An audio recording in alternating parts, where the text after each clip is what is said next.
Agora estão falando abertamente sobre um incidente da OTAN. Alguém ateia fogo em si mesmo no ônibus. Por fim, não temos um problema de energia, mas mesmo assim estamos liberando reservas estratégicas de petróleo.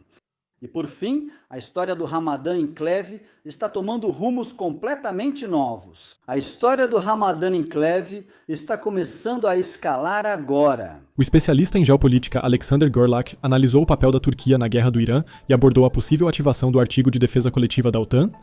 Ele destaca que ataques a turcos podem forçar Erdogan a agir.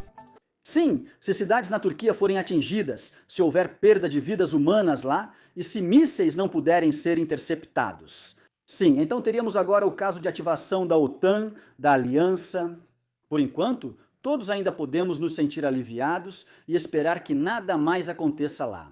Mas o caso de ativação da OTAN nunca esteve tão iminente, nem mesmo na Ucrânia, aliás. Antes de ouvirmos novamente que precisamos liberar reservas estratégicas de petróleo e que não haverá alívio fiscal.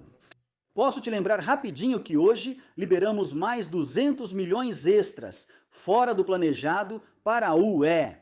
Mas você só fica sabendo disso com o Sacha. Lá eu abordei o discurso novamente. A notícia mais importante primeiro: o fornecimento de energia na Alemanha está garantido. O que estamos observando, no entanto, são oscilações de preços consideráveis, assim como uma volatilidade nos mercados de energia. Atualmente não registramos nenhuma escassez de quantidade. Reservas estratégicas estão sendo liberadas, mesmo assim, não principalmente para baixar o preço aqui, mas para aliviar outros países. E sim, a Alemanha é, até o momento em que estou gravando este vídeo, o único país neste planeta que libera as reservas estratégicas de petróleo. Precisamos manter isso em mente para o contexto que vem a seguir. Por isso, a Agência Internacional de Energia pediu ontem à noite aos seus Estados-membros que liberassem reservas de petróleo no total de 400 milhões de barris, o que equivale a cerca de 54 milhões de toneladas. Sobre isso, não encontrei muita coisa. O que encontrei, e não estou falando de mídias que sensacionalizaram tudo isso, estou falando aqui de forma bem factual. Eles instruíram os países a economizar energia, mas não a liberar as reservas estratégicas de petróleo. Isso é, digamos, uma abordagem um pouco diferente. No entanto, isso não vai estabilizar os preços. Embora eu ache bom, pelo menos, que eles estejam fazendo alguma coisa para acalmar um pouco essas pessoas aqui. Porque o pânico em relação à eletricidade, esse é definitivo, em relação à gasolina, esse também é definitivo, e as pessoas estão com muito medo. Se eu puder te pedir uma coisa, se você quiser apoiar este canal, então deixe um like e se inscreva, assim a gente consegue fazer este canal crescer de novo.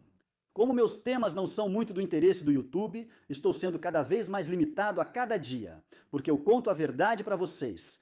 Muito, muito obrigado. Vai demorar mais alguns dias. Outra medida foi discutida hoje no gabinete, e isso diz respeito ao aumento dos preços nos postos de gasolina.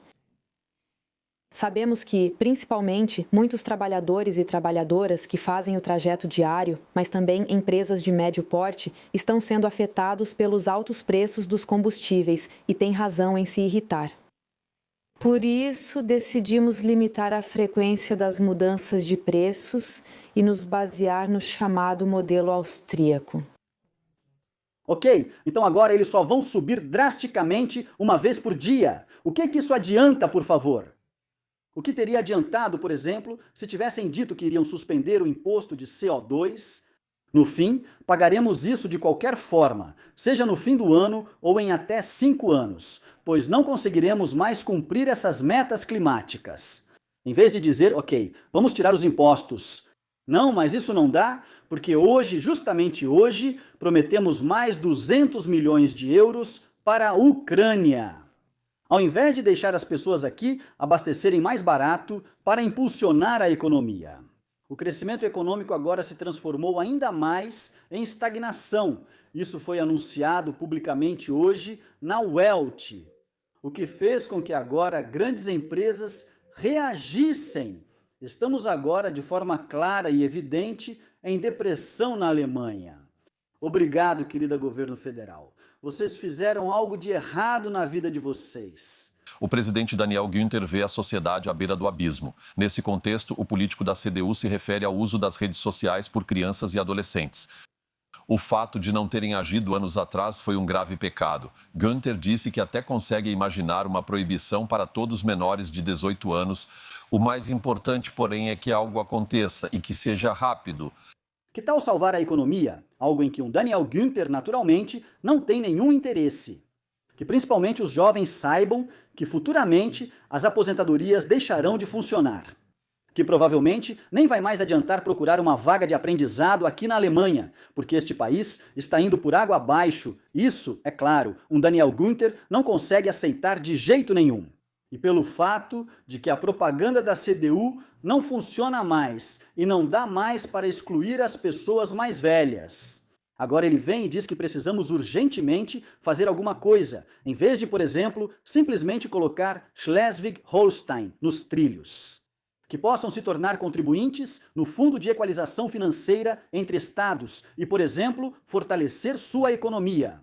Não, Daniel Günther só quer calar vocês e tirar dos jovens as informações que são realmente verdadeiras.